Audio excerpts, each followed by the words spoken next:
Donc, et voilà, je crois que c'est parti. Donc, on est dans l'Apocalypse ce matin et au chapitre 4. Et c'est ça. Donc, c'est, comme j'ai dit tantôt, je veux vous rappeler le but que nous avons de lire, de méditer, de prêcher sur l'Apocalypse, c'est que nous puissions nous rapprocher plus du Seigneur Jésus. Amen? Amen. OK, merci, merci. C'est bon. Donc, c'est ça. Donc, on puisse être plus proche de Jésus.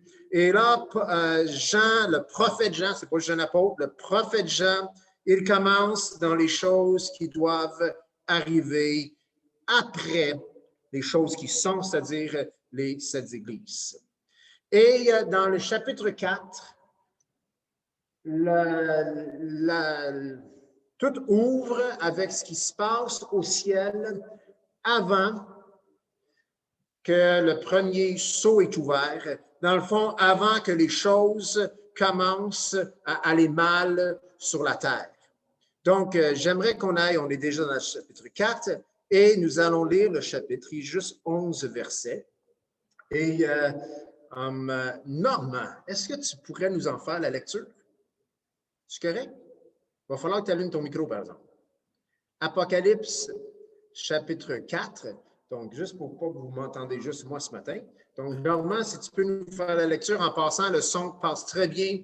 Tout le monde peut vous entendre. Puis pour Jeremy qui fait la traduction, c'est Apocalypse, chapitre 4, versets 1 à 11. Donc, vas-y, Norm. 1 à 11, OK. Oui. Après cela, oui, Apocalypse 4, versets 1 à 11. Après cela, je regardais et voici, une porte était ouverte dans le ciel. La première voix que j'avais entendue me parler avec la force d'une trompette dit alors, « Monte ici et je te ferai voir ce qui doit arriver par la suite. » Aussitôt, je fus saisi par l'Esprit. Et voici, il y avait un trône dans le ciel. Et sur ce trône, quelqu'un était assis. Celui qui était assis avait l'aspect d'une pierre de jaspe et de sardoine. Et le trône était entouré d'un arc-en-ciel semblable à de l'émeraude. Autour du trône se trouvaient 24 trônes. Et sur ces trônes, 24 anciens étaient assis. Ils étaient habillés de vêtements blancs et portaient des couronnes d'or sur la tête. Du trône sortent des éclairs, des voix et des coups de tonnerre. Et devant lui brûlent 7 lampes ardentes qui sont les 7 esprits de Dieu. Devant le trône, il y a aussi comme une mer de verre qui a la transparence du cristal. Au milieu et autour du trône se tiennent 4 êtres vivants couverts d'yeux devant et derrière. Le premier être vivant ressemble à un lion, le deuxième à un taureau, le troisième a le visage d'un homme et le quatrième ressemble à un aigle en plein vol. Les 4 êtres vivants ont chacun 6 ailes et ils sont couverts d'yeux tout autour et à l'intérieur. Ils ne cessent de dire jour et nuit, Saint, Saint, Saint est le Seigneur Dieu, le Tout-Puissant, celui qui était, qui est et qui vient. Chaque fois que les êtres vivants donnent gloire, honneur et reconnaissance à celui qui est assis sur le trône, à celui qui vit au siècle des siècles, les 24 anciens se prosternent devant celui qui est assis sur le trône, adorent celui qui vit au siècle des siècles et déposent leur couronne devant le trône en disant « Tu es digne, notre Seigneur et notre Dieu, toi le Saint, de recevoir la gloire, l'honneur et la puissance, car tu as créé toutes choses et c'est par ta volonté qu'elles ont été créées et qu'elles existent. Amen. » Amen. Merci, Normand. Donc, le chapitre 4, c'est ce qui se passe au ciel avant l'ouverture des 7 sceaux. Le chapitre 5, c'est qu'on est présenté avec un livre et soudainement, qui peut ouvrir ce livre? La bonne nouvelle, c'est que c'est Jésus qui peut ouvrir ou déceler le livre. Et le chapitre 6, Le premier des 7 sceaux est ouvert et il y a des choses terribles qui se passent sur la terre. J'ai une question pour vous avant d'aller plus loin. Et ça a rapport avec le message, mais je veux votre réponse un peu spontanée. Selon vous, Jésus va-t-il revenir quand ça va bien ou quand ça va mal sur la terre? Quand Jésus vient chercher l'Église, est-ce que ça va être quand ça va bien ou est-ce que ça va être quand ça va mal? Toutes les réponses sont bonnes. Allez-y. Oui, Gilles Filion.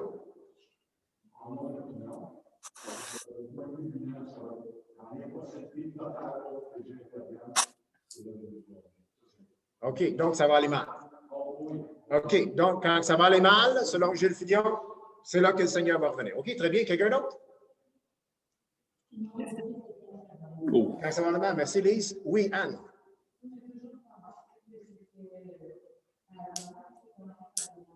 Le Seigneur va revenir. Ça va aller mal. Ça va aller mal. OK, donc Anne dit, avant, je pensais que c'était avant que ça commence à aller mal, mais là, avec les discussions qu'on a eues, je ne suis plus trop certaine. OK, très bien. Quelqu'un d'autre? Daniel, ensuite Claire. Oui. Si on regarde comment ça va J'ai juste... regarde comment ça va dans le monde à l'heure actuelle, je pense que le Seigneur est déjà venu. Mais moi, je pense que quand les gens vont penser que tout va bien, c'est là qu'ils vont revenir. OK. Donc, Daniel dit, si c'est quand que ça irait mal, bien, ça va tellement mal, je pense que le Seigneur serait déjà revenu. Mais il dit, moi, je pense que quand les gens vont penser que tout va bien, que c'est là que le Seigneur va revenir.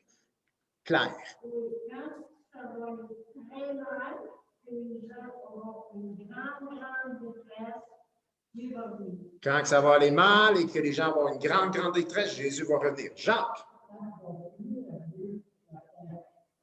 Quand ils vont crier à Dieu la paix, Jésus va revenir. OK, merci Jacques. Quelqu'un d'autre qui a répondu à la ligne? Marielle. La Bible dit qu'on ne s'en attendra pas, ça fait que ça se pourrait que c'est quand que ça aille bien. Quand tu finis. Et elle a fini. Bien. Toutes les réponses sont bonnes, comme je dis. Quelqu'un d'autre? Jésus, est-ce qu'il va revenir quand ça va bien ou quand ça va mal? Ma soeur. Madame, oui, à une minute, Norm, on va avoir Mme Schlager, ensuite Normand. Oui, yes, M. Schlager. Oui. Matthieu 24, 36. When it is bad? 24-39. Ouais, mais Better. OK, je crois qu'il va revenir quand les choses vont mieux. Okay? Oui, pasteur. OK. Ben moi, si je m'en vais selon Matthieu 23-39. Donc, si on va selon Matthieu 23, 39, oui. Ouais, Je tourne dans l'Assemblée. si je m'en vais à partir de 37, Jérusalem, toi qui tues les prophètes et qui lapides ceux qui te sont envoyés, combien de fois je vais rassembler tes enfants comme une poule rassemble ses poussins sous ses ailes, et vous ne l'avez pas voulu. Voici que votre maison vous sera laissée déserte, car je vous le dis, vous ne me verrez plus désormais, jusqu'à ce que vous disiez, béni soit celui qui vient au nom du Seigneur. Bon, et c'est-tu parce que ça va aller très mal? C'est-tu parce que ça va aller bien? C'est-tu... La parole dit que Dieu va arriver comme un voleur. Il va venir nous chercher comme un voleur. Tu sais, il y a rien que Dieu qui sait quand est-ce que Jésus va revenir. Mais c'est sûr qu'il y a plusieurs signes dans la Bible qui nous disent que, bon, il y a des places qui... il va arriver comme un claquement de doigts. Ouais, un voleur. Un voleur, un claquement de doigts aussi, tu sais, c'est comme un enlèvement. En tout cas. Merci. Good, merci Norm. Oui, et oui, allez avec Hélène, ensuite on va retourner à Anne. Oui, Hélène? Ben, moi, je voulais juste rajouter, moi, je vais même jusqu'à 30. Hélène, juste, je vais te couper, là. Je vais répéter après toi pour la traduction. Donc, si tu juste peux recommencer, je vais le répéter ici pour la traduction. Donc, moi, je rajouterais de Matthieu 24 à Moi, je 36. rajouterais de Matthieu 24. Quant au jour et à l'heure où cela se produira, personne ne le connaît, ni les Donc, anges. personne ne connaît le jour ni l'heure quand cela arrivera. Lors de la venue du Fils de l'homme, les choses se passeront comme au temps de Noé. Lors de la venue du Fils de l'homme, les choses se passeront comme au jour de Noé. En effet, à l'époque qui précéda le déluge, En effet, à l'époque qui précédait le déluge, les gens étaient occupés à manger et à boire, les gens étaient occupés à manger et à boire, à se marier, à marier leurs enfants, à se marier et à marier leurs enfants, jusqu'au jour où Noé entra dans le bateau. jusqu'au jour où Noé, embarquant dans le bateau, Ils ne se doutèrent de rien jusqu'à ce que vienne le déluge ils ne se doutaient de rien, jusqu'à ce que vienne le déluge, qui les emporte à tous. qui les emporta tous. Ce sera la même chose lorsque le Fils de l'homme viendra. Ce sera la même chose lorsque le Fils de l'homme viendra. Merci, ma sœur. Très bien. Anne.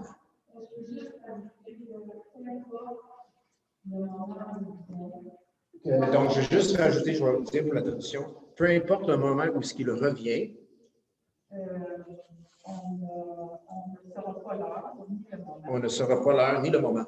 Alors, il faut juste nous être prêts. Donc, nous devons être prêts. Oui, comme des saints vierges. Pour être comme les saintes vierges sages. Mrs. Schlag, vous terminez, Mme Schlager? Oui. I think they have to cry out to God. Je crois qu'ils doivent crier à Dieu. OK? Très bien. Donc, merci pour votre, en monté en anglais, input, votre contribution. Vous avez déjà cité quelques versets que j'allais citer ce matin. Peut-être le message va être plus court pour ça. Mais ce matin, comme j'ai dit dimanche passé, je veux adresser la question suivante. Que savons-nous réellement sur le retour de Jésus? Que savons-nous réellement sur le retour de Jésus? La raison que j'ai sorti le passage, chapitre 4 de l'Apocalypse, verset 1 à 11, on a lu tout le chapitre, mais je veux juste qu'on s'arrête aujourd'hui sur les versets 1 et 2.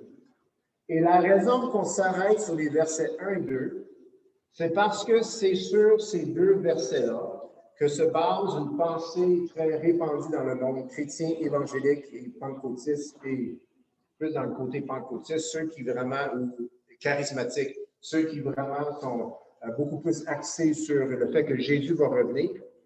Et ils basent leur théorie, si vous voulez, sur le fait que Jésus va revenir avant la tribulation et la grande tribulation, et le base sur le verset 1 et 2 du chapitre 4 de l'Apocalypse. Je ne veux pas défriser qui que ce soit. Je ne veux pas vous décevoir ce matin, mais je vous fais part simplement d'une honnêteté intellectuelle que quand on lit ces deux versets-là, eh bien, on arrive à une conclusion très naturelle de ce que dit le texte. C'est que le texte comme tel, versets 1 et 2 de chapitre 4, ne parle pas de l'Église qui est enlevée, elle parle de Jean qui a été enlevé, l'apôtre ou le prophète Jean, pour voir des choses dans le ciel.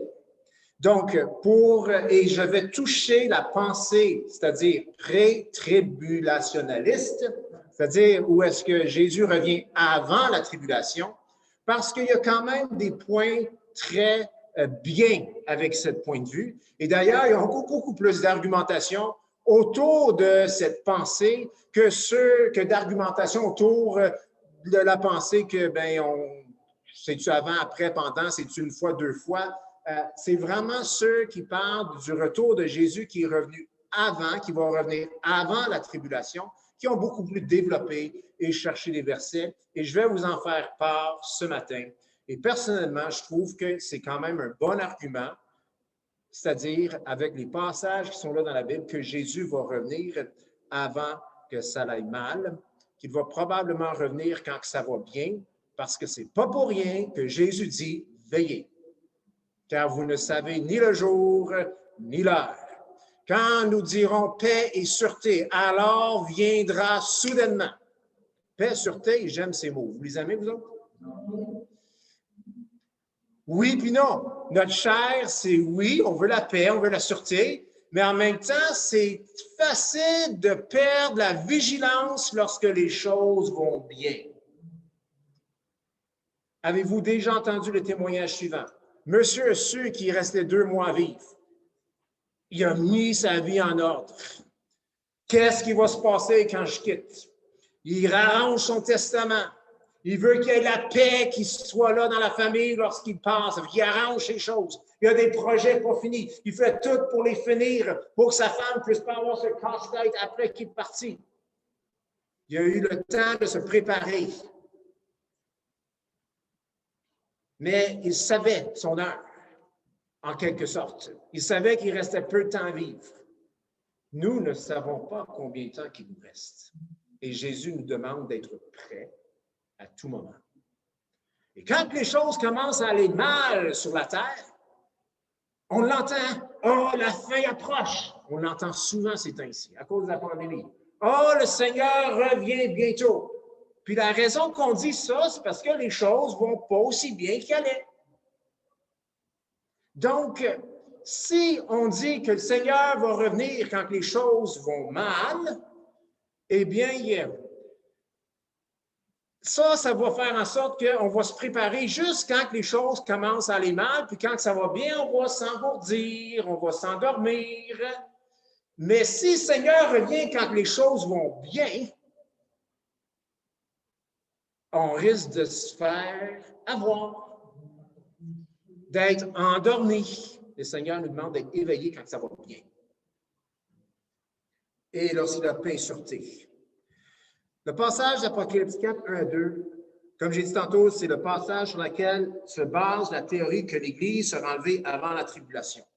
C'est ce que disent les gens qui ne sont pas d'accord avec cette théorie. Si tu lis ceux qui ont cette théorie, ils l'expliquent pas mal plus en détail, puis tu vois que ce n'est pas juste sur ces 2 versets-là qu'ils appuient leur pensée. C'est le verset 1, 2, chapitre 4, c'est juste avant les 7 sceaux, juste avant les 7 trompettes, c'est juste avant les 7 coupes. Donc, les choses devraient relativement aller bien. Et Jean représente les chrétiens, selon cette théorie. L'apôtre Jean représente les chrétiens. Et la voix qui sonne dans le verset 2 ou 1b, c'est-à-dire, c'est la trompette de 1 Thessaloniciens 4,16 qui dit à la dernière trompette, eh bien, les morts en Christ ressusciteront et nous, l'Église, eh bien, on va être enlevés pour aller retrouver le Seigneur. 1 Thessaloniciens 4,16. Les dangers de cette pensée, c'est que nous soyons, la pensée que nous soyons enlevés avant que ça va mal, c'est le danger de l'insouciance. Les choses vont bien, on ne se consacre pas, on n'est pas éveillé, nous ne veillons pas. Ça nous expose à un manque de préparation face à l'adversité.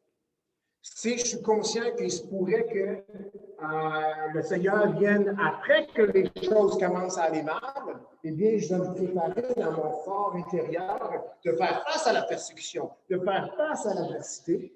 Mais si j'ai dans ma tête, nous autres, on va tous manquer ça, on va manquer la persécution, le Seigneur va nous enlever avant, eh bien, ça ne nous dispose pas à une préparation. Pourtant, le Seigneur dit de veiller. Et ultimement, les dangers de la pensée, si c'est vraiment ancré en nous que le Seigneur va venir avant, de toute façon, eh bien, cela peut même faire en sorte que nous manquons de foi. Jésus l'a d'ailleurs dit, le Fils de l'homme trouvera-t-il la foi sur la terre lorsqu'il reviendra? Ultimement, la pensée que Jésus revient avant que ça aille mal, ça peut nous prédisposer à une condition de vierge folle. Okay? Humainement parlant, on est charnel. Puis quand les choses vont mal, on a tendance à se réveiller, puis on met les choses en ordre, puis on est plus prêt. Mais ce que le Seigneur dit, il ne parle pas de bien, que ça va être bien, que ça va être mal, il dit qu'on doit veiller. Pourquoi certains croient-ils que ce passage se réfère à l'enlèvement de l'Église? Quand vous lisez le livre d'Apocalypse, le mot « Église » est employé 20 fois dans les 3 premiers chapitres de l'Apocalypse. Chapitre 1, 2, 3, l'Église est mentionnée 20 fois. Et après cela, le terme ne revient pas avant le chapitre 22, verset 17, qui parle de l'épouse, qui dit « viens ». L'épouse, c'est l'Église. L'épouse, c'est l'épouse de Christ. Donc, l'Église est mentionnée dans les premiers 3 chapitres, mais là, 4, c'est un silence jusqu'au chapitre 22. Également, cette pensée qui dit que l'Église sera enlevée avant que la tribulation commence, ils associent les 24 vieillards, ils identifient les 24 vieillards à l'Église qui va être enlevée, qui va là être au ciel et qui va être récompensée parce qu'on voit qu'ils lancent leur couronne au pied du trône et c'est les couronnes, c'est des récompenses pour les chrétiens. En réalité, dans chapitre 4, verset 4, où on parle des 24 vieillards, des couronnes, il n'y a aucune référence ici à l'enlèvement de l'Église. C'est plutôt le prophète Jean. Quand on lit les versets mot pour mot, c'est le prophète Jean qui est enlevé pour voir des choses qui se passeront au ciel. Il n'y a aucun passage qui discute au sujet de la tribulation. Et le fait qu'il n'y a aucun passage qui mentionne l'Église dans la tribulation, c'est prendre un silence du texte pour arriver à une conclusion. Et cela, il y a un bémol qui doit être mis là-dessus. Il est impossible de prendre un passage concernant la tribulation. Et ces gens qui disent que l'Église est enlevée avant, ils disent que c'est impossible de prendre n'importe quel passage pendant la tribulation pour démontrer que l'Église est présente. Et pour être franc, ils ont raison. Ils disent aussi que Jésus va revenir avant, à cause de Luc 21, verset 38. Jésus dit, « Veillez donc et priez en tout temps, afin que vous ayez la force d'échapper à toutes ces choses qui arriveront et de paraître debout devant le Fils de l'homme. » Donc, ils disent que force d'échapper, ça va être l'enlèvement. Mais si je lis bien le verset, donc une faiblesse ici, verset 21, 38 de Luc, vous avez la force d'échapper, que vous ayez la persévérance d'échapper. Également, ils disent que 1 Thessaloniciens 1, 9 à 10, que Jésus, parce que ça parle ici de nous enlever, nous sauver de la colère à venir, il dit que dans le contexte, Jésus parle à des Thessaloniciens qui sont déjà sauvés de l'enfer, puis il va revenir pour les sauver de la colère, de la tribulation et de la grande tribulation. Allez dans 1 Thessaloniciens 5. Gardez votre doigt dans Apocalypse 4. 1 Thessaloniciens 5, verset 1 à 10. 1 Thessaloniciens 5, verset 1 à 10.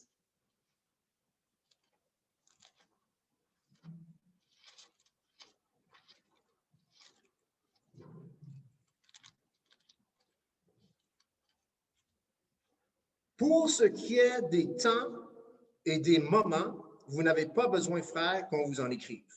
Paul sait très bien, il ne sait pas le temps ni le moment non plus. Car vous savez bien vous-même que le jour du Seigneur viendra comme un voleur dans la nuit. Quand les hommes diront paix et sûreté, alors une ruine soudaine les surprendra, comme les douleurs de l'enfantement surprennent la femme enceinte, et ils n'échapperont point. Mais vous, frères, vous n'êtes pas dans les ténèbres pour que ce jour vous surprenne comme un voleur. Vous êtes tous des enfants de la lumière et des enfants du jour. Nous ne sommes point de la nuit et des ténèbres. Ne dormons donc point comme les autres, mais veillons et soyons sobres. Car ceux qui dorment, dorment la nuit, et ceux qui s'enivrent, s'enivrent la nuit. Mais nous qui sommes du jour, soyons sobres, ayant revêtu la cuirasse de la foi et de la charité, et ayant pour casque l'espérance du salut. Car Dieu ne nous a pas destinés à la colère, mais à l'acquisition du salut par notre Seigneur Jésus-Christ, qui est mort pour nous, afin que, soit que nous veillions, soit que nous dormions, nous vivions ensemble avec lui. C'est pourquoi exhortez-vous réciproquement et édifiez-vous les uns les autres comme en réalité vous faites. Un beau passage à l'appui de la pensée que Jésus va revenir avant que les choses aillent mal. Paul parle aux Thessaloniciens pour leur dire que, un, ils sont déjà sauvés. Et il y a une colère qui s'en vient. Et le Seigneur va les sauver de cette colère. Il ne parle pas de l'enfer. Bien que ça aussi, c'est une manifestation de la colère de Dieu. Il parle à des gens sauvés. Et il a dans ce passage les exhortations de Jésus de veiller, d'être prêt, de s'exhorter les uns les autres. Il a dans ces passages, il dit quoi? Nous qui sommes de jour, verset 8, il donne question d'éthique chrétienne ici. Soyons sobres, ayant revêtu la cuirasse de la foi, de la charité et ayant pour casque l'espérance du salut. Il est en train de dire aux chrétiens, habillez-vous spirituellement d'une manière qui fait en sorte que vous veillez en tout temps. Il commence ce passage en disant que lorsque les hommes diront paix et sûreté, l'Église va être là. Et à ce moment, quelque chose va se passer, une ruine soudaine. Il va y avoir une grande ruine, c'est logique, lorsque tous les chrétiens disparaissent de la planète.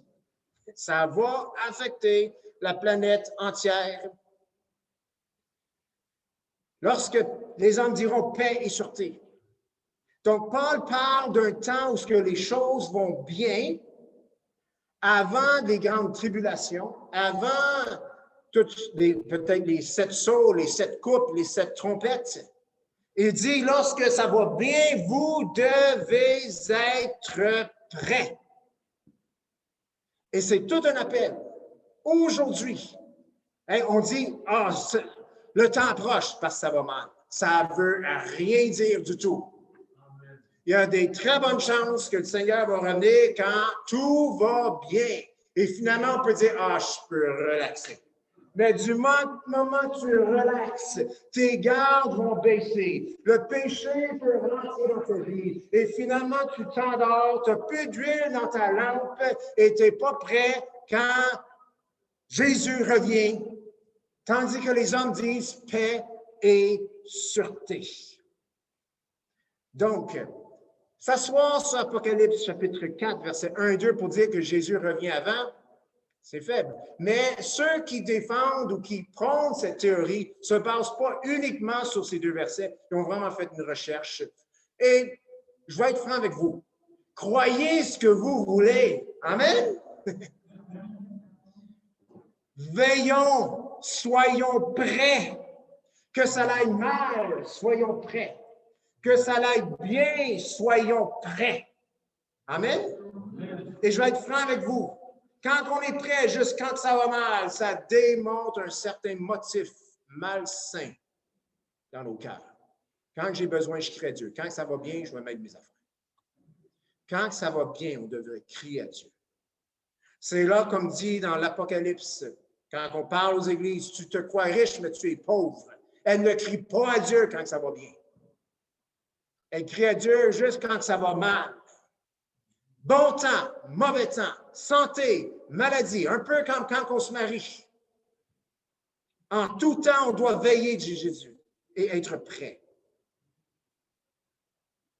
Jésus nous demande de le suivre. C'est un choix qu'il demande. Ça part de la Genèse, ça finit à la fin de l'Apocalypse. C'est toujours un choix. Il ne veut pas des robots. Il ne veut pas des gens qui ont le bras tordu dans le dos pour le suivre.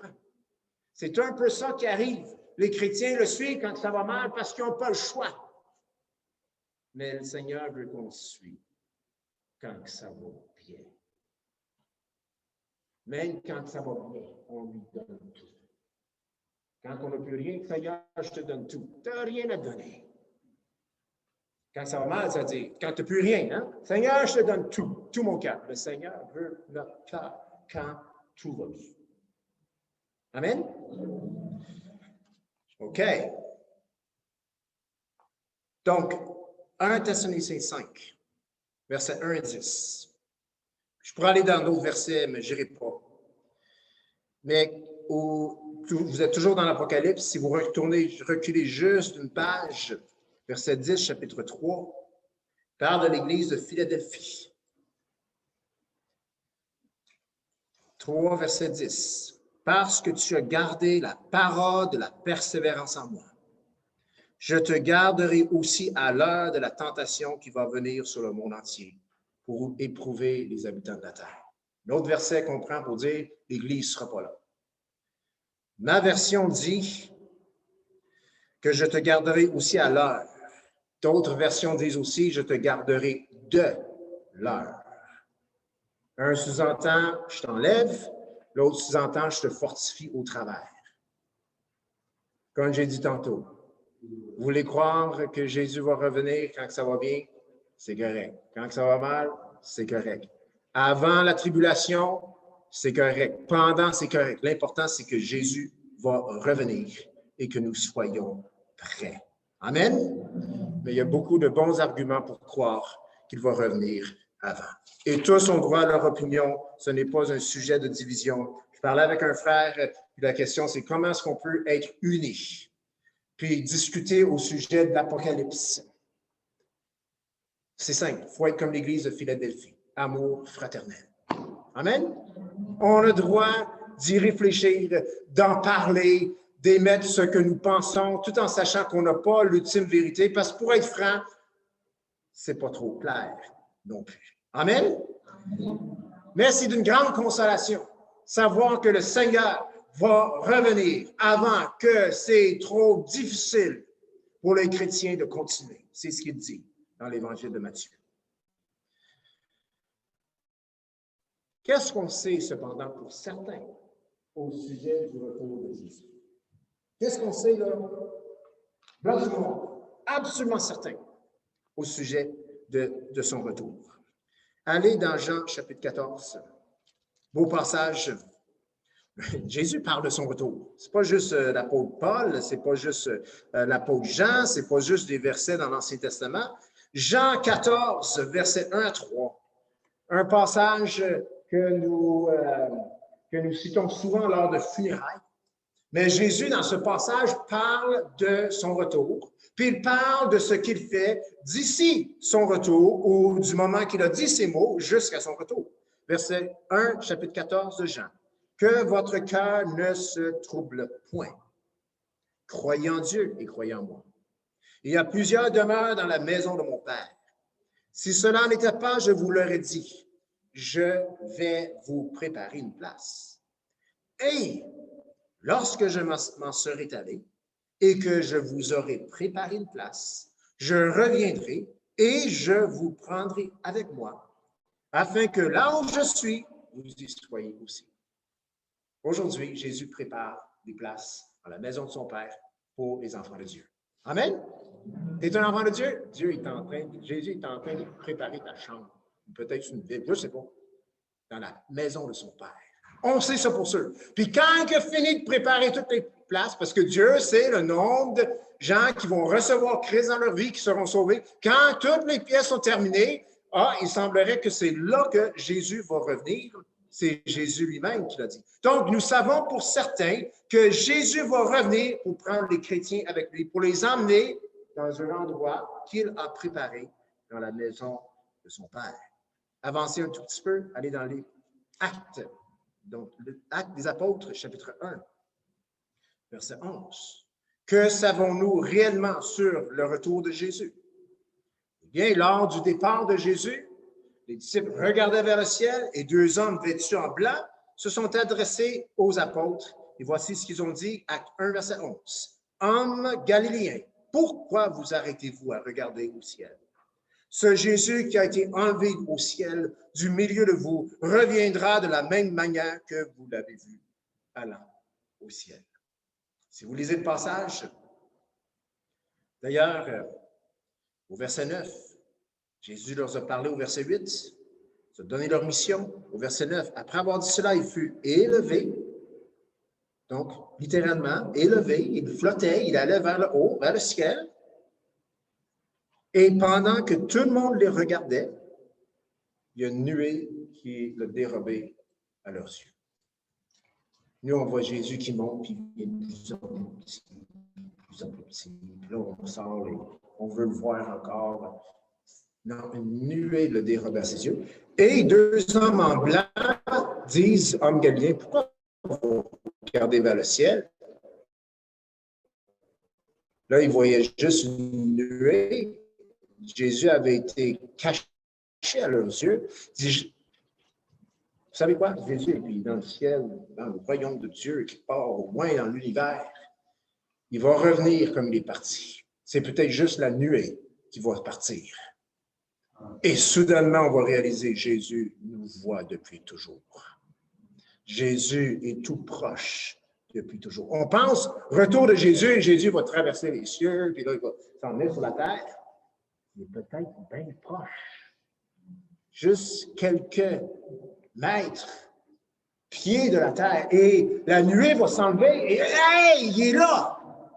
Il a tout vu nos vols, il a tout vu nos mensonges, il a tout entendu. Il n'y avait rien de caché dans ses yeux. Pourtant, la Bible a dit ça depuis que le Seigneur l'a écrit. Oui. Acte 1, verset 11. 1, verset 11. Homme galiléen? Oui, 1, 11. Oui. Merci. Donc, on sait qu'il va revenir de la même manière qu'il est parti. On sait pour sûr. Ils l'ont dit. C'est dans la Bible. Matthieu 24. Reculez un petit peu. Ah non, tournez pas celle-là, je l'ai ici. Pour vous lire. Le retour de Jésus va être évident. Jésus a dit, comme l'éclair part de l'Orient et se montre jusqu'en Occident, ainsi sera l'avènement du Fils de l'homme. Ça va être évident, il n'y aura aucun doute que Jésus est revenu quand il revient. On sait ça au sujet de son retour. Matthieu 24, 44, tournez pas. Son retour non seulement sera évident, son retour sera soudain, comme un voleur lorsqu'on ne s'y attend pas. Veillez donc, Matthieu 24, 42, veillez donc puisque vous ne savez quel jour votre Seigneur viendra. 25, verset 6, au milieu de la nuit, en parlant aux vierges sages et folles, au milieu de la nuit, voici l'époux. Il y a une voix qui dit, voici l'époux, allez à sa rencontre. On ne s'attend pas que la visite arrive au milieu de la nuit. Jésus va arriver lorsqu'on ne s'y attend pas. Matthieu 24, 36, pour ce qui est du jour et de l'heure, personne ne le sait, ni les anges dans les cieux, ni le Fils, mais le Père seul. Donc, nous savons qu'il va revenir prendre des chrétiens avec lui, une fois qu'il leur a préparé une place, qu'il va revenir de la même manière dont il est parti, que son retour va être très évident, que son retour va être soudain, comme l'événement d'un voleur à un moment qu'on ne s'y attend pas. Et on sait aussi que lors de son avènement, ce sera comme les temps de Noé et comme les temps de Sodome. Intéressant ici. Allez dans Matthieu. Là, je vais vous faire tourner dans 24. Excuse-moi, pas Matthieu. Luc 17. Allez dans Luc 17. Ici, Jésus nous donne une clé concernant l'état du monde lorsqu'il va revenir.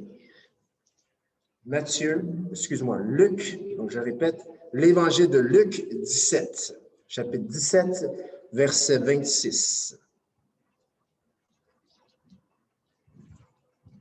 Ce qui arriva du temps de Noé arrivera de même au jour du Fils de l'homme.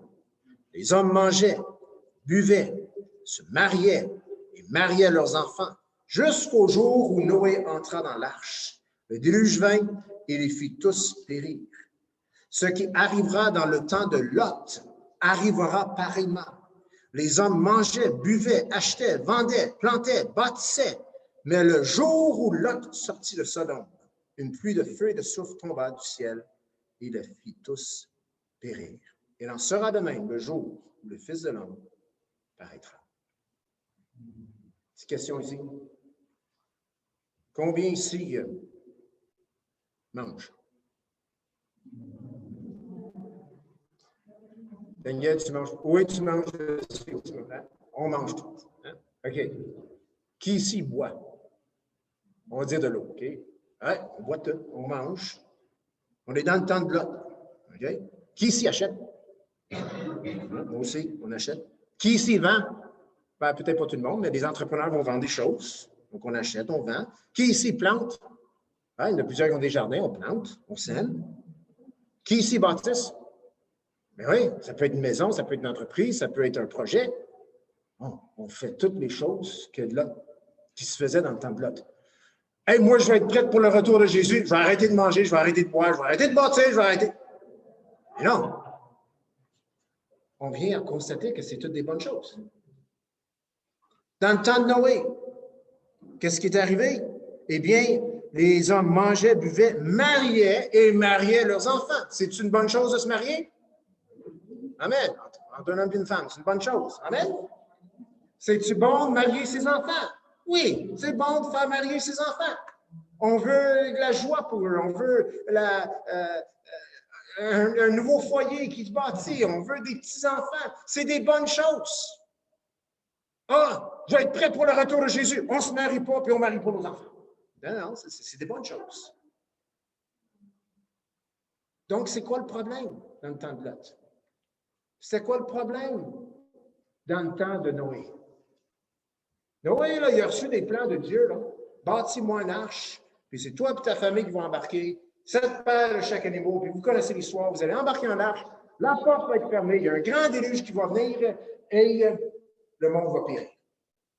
Noé a reçu le message, il a exécuté le message, il a bâti une arche, il a prêché, il semblerait, pour 100 ans à cette génération qui était parmi lesquelles il se trouvait et les appelait à la repentance, leur emmenait la justice de Dieu parce que Noé, c'était un homme juste. Ils ne l'ont pas écouté pour 100 ou 120 ans et l'arche était finie, la porte a fermé et tout le monde était encore insouciant jusqu'à ce que le déluge arrive. Et là, tout le monde s'en va vers l'arche. Ils veulent embarquer parce que ce que Noé a dit était vrai, mais c'était trop tard. L'insouciance. Confort. Dans le temps de Lot, mangeaient, buvaient, achetaient, vendaient, bâtissaient. Ils n'ont pas écouté l'homme juste. Je dis que Lot était un homme juste qui prêchait. Des fois, on regarde l'histoire et on se demande ce que vous voulez dire, mais on va le prendre vos mots. En quelque part, la vérité, la justice était reflétée dans la personne de Lot. Et Lot était le dernier. Abraham avait plaidé avec Dieu de sauver Sodome et Gomorrhe s'il y avait juste 10 justes. Il n'y en avait même pas 10. Dieu les a sauvés pareil. Et les gens autour n'ont pas voulu écouter Lot. Et du moment que Lot avait quitté la ville, eh bien, on nous dit que c'est du soufre, du feu du ciel qui a consumé la ville. Et aujourd'hui, ils ont trouvé la ville de Sodome et Gomorrhe et ils trouvent aujourd'hui dans le sable des grosses boules de soufre. Ils trouvent ça aujourd'hui, là. Les archéologues qui appuient des faits bibliques, c'est-à-dire que Sodome et Gomorrhe ont vraiment existé et ont été détruites. Mais c'était quoi le problème? C'est pas qu'ils mangeaient, qu'ils buvaient, qu'ils achetaient, qu'ils bâtissaient. C'était pas ça. L'insouciance. Paix et sûreté. Tout allait bien. Jésus a dit, il en sera ainsi, lors de l'avènement du Fils de l'homme. Ce sera comme les jours de Noé, que ce sera comme les jours de Lot. Les gens vont avoir un appui incroyable, physique, émotionnel, spirituel, sur le matériel, l'insouciance. Et là, le jour du Fils de l'homme, qui est comparé à un jour de ténèbres, beaucoup dans les Écritures, qui sous-entend que ça va aller mal par la suite. Jésus, en parlant de son retour, exhorte toujours ses disciples et ses enfants, l'Église, à la vigilance, à veiller. L'apôtre Paul l'a fait dans 1 Thessaloniciens aussi. Exhortation à la vigilance. Jésus sait que les chrétiens peuvent s'endormir et vont se retrouver à faire des bonnes choses, des choses louables, des choses honorables, mais ils dorment debout. Amen? C'est facile pour le chrétien de s'endormir. Nous sommes un petit peu plus éveillés aujourd'hui parce que les choses vont mal. Mais ça ne parle pas en bien de nous. On devrait être éveillés quand les choses vont bien. Amen? Pas juste quand ça va mal, quand ça va bien. On ne s'accroche pas au Seigneur juste quand il y a de la persécution. On doit s'accrocher au Seigneur en préparation à la persécution. Parce que la persécution, elle est venue, elle est encore là dans certaines parties de notre monde et peut revenir même dans notre pays. La persécution touchera les chrétiens. La persécution touchera l'Église. Peut-être pas la tribulation et la grande tribulation. Mais le Seigneur nous demande de veiller. 3 passages sur la vigilance. Allez dans Matthieu, chapitre 24, cette fois-ci. Je veux on termine avec cela. C'est un appel à la vigilance. Dans le fond, en parlant du retour de Jésus, on ne sait pas le jour ni l'heure. On sait certaines choses au sujet de son retour, mais nous avons surtout cet appel à la vigilance, à être éveillé. Matthieu 24, 45.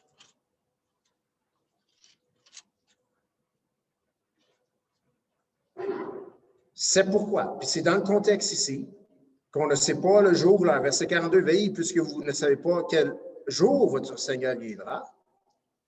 Au verset 36, vous ne savez pas le jour ni l'heure. Si quelqu'un prétend connaître la période de temps que le Seigneur devrait revenir, la Bible est claire, on ne sait pas le jour ni l'heure, okay? Ni la période de l'histoire, on ne le sait pas. Et au verset 45, c'est pourquoi vous aussi tenez-vous prêts, car le Fils de l'homme viendra à l'heure où vous n'y penserez pas. Il parle aux chrétiens ici. Il parle aux disciples, aux apôtres. Il parle à l'Église. Tenez-vous prêts parce que vous ne savez pas quelle heure. Verset 45. Quel est donc le serviteur fidèle et prudent que son maître a établi sur ses gens pour leur donner la nourriture au temps convenable? Heureux ce serviteur que son maître à son arrivée trouvera faisant ainsi. Je vous le dis en vérité, il l'établira sur tous ses biens, les récompenses. Mais si c'est un méchant serviteur qui se dit en lui-même, mon maître tarde à venir, s'il se met à battre ses compagnons, s'il mange et boit avec les ivrognes, le maître de ce serviteur viendra le jour où il ne s'y attend pas et à l'heure où il ne connaît pas. Il le mettra en pièces et lui donnera sa part avec les hypocrites. C'est là qu'il y aura des pleurs et des grincements de dents. Le juste, l'injuste ne savent pas le jour de son retour, ni un ni l'autre. Mais un est prêt, l'autre n'est pas prêt. Les deux se disent être serviteurs du maître. Mais il y en a un qui est prêt et l'autre n'est pas prêt. J'aime la parabole, appel à la vigilance, et tu as ce serviteur fidèle, prudent. Comment être vigilant? Fidélité. Fidélité, prudence.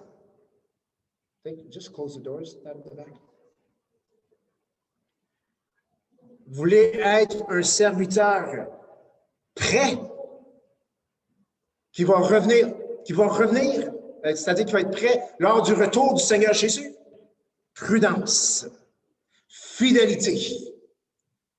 Nous pouvons à chaque jour regarder dans nos cœurs, suis-je fidèle au Maître? On sait c'est quoi la fidélité. C'est prêter allégeance à un et un seul. On sait c'est quoi la fidélité conjugale. C'est d'être fidèle à une femme, c'est d'être fidèle à un homme. Nous savons ce que c'est de la fidélité. Le serviteur méchant n'était pas fidèle. Il a pris les biens du maître et s'en est servi pour son propre gain. Il a pris avantage, il a battu les serviteurs. Il a été méchant, prudent, la prudence. On ne sait pas si Jésus revient demain. On doit être prêt comme s'il revient demain, cet après-midi, avant de quitter l'Église. Et on doit se préparer comme s'il revient dans 100 ans. Prudence. Tout en étant fidèle. Nous pouvons être fidèles, nous pouvons être prudents. Amen? C'est incroyable comment les deux vont ensemble. 25, Matthieu 25, verset 13. Parabole des 10 vierges. Veillez donc, puisque vous ne savez ni le jour ni l'heure. Appel à la vigilance. L'apôtre Paul nous appelle à la vigilance Tournez ensemble, dernier verset, chapitre 13 de Romains. Romains 13. Paul parle dans Romains 12 d'offrir son corps comme un sacrifice vivant. Et dans 12, 13, 14, 15, l'apôtre Paul, même chapitre 16, il donne des prescriptions comment qu'on devrait vivre en tant que chrétien. Il est en train d'exhorter l'Église à Rome. Et voici ce qu'il dit au chapitre 13, verset 11. Et c'est dans le contexte d'être prêt et dans le contexte de ce jour de ténèbres qui va venir. 13, chapitre 13 de Romains, verset 11. Cela importe. Donc, tout ce que je vous ai dit Paul, avant, d'offrir vos corps comme un sacrifice vivant, soumission aux autorités, amour mutuel, vigilance, pureté. Il dit, verset 11, cela importe d'autant plus que vous savez en quel temps nous sommes. C'est l'heure de vous réveiller enfin du sommeil, car maintenant le salut est plus près de nous que lorsque nous avons cru. La nuit est avancée, le jour approche. Dépouillons-nous donc des œuvres des ténèbres et revêtons les armes de la lumière. Marchons honnêtement comme en plein jour, loin des excès et de l'ivrognerie, de la luxure et de l'impudicité, des querelles et des jalousies. Marchons honnêtement, il dit, comme en plein jour, loin de ces choses. Pas juste de ne pas les pratiquer, de marcher loin de ces choses. Verset 14, mais revêtez-vous du Seigneur Jésus-Christ et n'ayez pas soin de la chair pour en satisfaire ses convoitises. Il parle du jour du salut qui vient. Il parle des chrétiens. Il ne parle pas de leur conversion. Il parle où est-ce que le jour où le Seigneur va venir les prendre. Il dit la nuit est avancée. Le jour approche. C'est le jour du Seigneur. Pour être prêt, pour être en mode de vigilance. Pour ce jour, eh bien, dépouillons-nous des œuvres des ténèbres, revêtons-nous des armes de lumière, marchons lentement comme en plein jour, rien à cacher, loin des excès, de l'ivrognerie, de la luxure, de l'impudicité, les querelles, les jalousies, et revêtons-nous du Seigneur Jésus-Christ, d'une personne. Wow! Nous savons comment être vigilants. Prudence, fidélité, c'est prescription dans Romains 13, versets 11 à 14. Appliquons ces choses et nous répondons à l'appel de la vigilance. En terminant, ne laissons jamais à une théorie, qu'elle soit bonne, qu'elle soit mauvaise, qu'elle soit plausible ou non, de nous mettre hors de l'état de la vigilance. Jésus, en parlant de son retour, parle de vigilance, que ce soit un jour mauvais, que ce soit un jour où les choses vont bien sur la terre. Nous savons que ce jour, lorsque le Seigneur reviendra, il viendra chercher ceux qui sont vigilants. Pas ceux qui s'appellent chrétiens, les chrétiens qui sont vigilants. Amen? Amen. Cette semaine, j'aimerais vous inviter pour nous aider à tous et chacun d'être vigilants, d'aller dans la salle du trône. Apocalypse, chapitre 4. Lisez-le. Il y a en masse là pour l'imagination. Et vraiment, ce matin, on parlait sur Zoom, vraiment, l'apôtre Jean manquait les mots. Les mots lui manquaient, c'est-à-dire, pour décrire ce qu'il voyait. Mais lorsque nous passons et repassons ce passage dans nos cœurs, on vient vite fait à réaliser que dans la salle du trône de Dieu, c'est beaucoup plus que l'on peut s'imaginer. Et de cette salle viendra aussi le Fils de l'homme, Jésus-Christ, dans toute puissance et toute sa gloire. Notre vigilance augmente énormément lorsque nous pouvons contempler la gloire de Dieu telle qu'elle est aujourd'hui, bien que nous ne le voyons pas de nos yeux parce qu'il est dérobé à nos yeux par une nuée, mais ça nous rend vigilant. Ce Dieu de gloire, lorsqu'il vient dans un monde rempli de péché, ça fait un jour de ténèbres pour le monde du péché, mais un jour de lumière pour les fidèles, les prudents, enfants de Dieu, qui sont vigilants. Amen? Amen. Donc, on va se lever ensemble. On va terminer en la prière. Je vous invite encore cette semaine à aller dans Apocalypse, chapitre 4.